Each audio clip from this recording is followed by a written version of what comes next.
นี้มาเห็นชาแนลพาทุกคนมาชมหมอลำสาวน้อยที่ฟังเสียง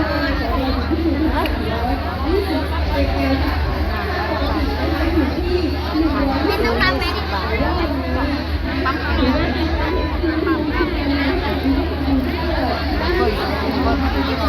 มาชมหมอลำสาวน้อยเพชรบ้านแพงที่ตำบลโพกระสังอำเภอขุนหารจังหวัดศรีสะเกษเนื่องในงานเอิ้นขวัญ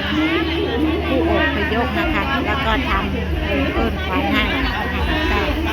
ที่เสียสละชีพ42 นายนะคะพี่น้องขาคนผ่านประตู20 บาทนะคะ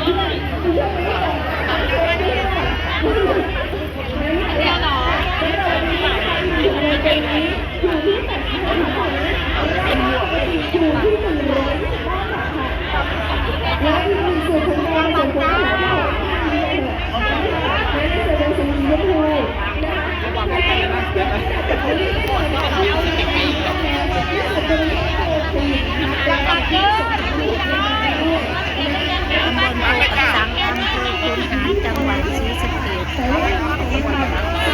มหมอลำสาวน้อยเพชรบ้านแพงนะคะในค่ำคืนนี้15 มกราคม 2569นะคะ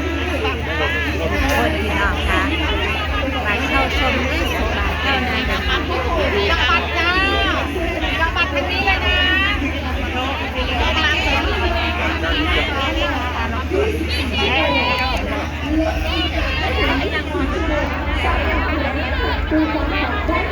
จังหวัดทางนี้จ้าจังหวัดนะนี่โจเขาเรียนค่ะ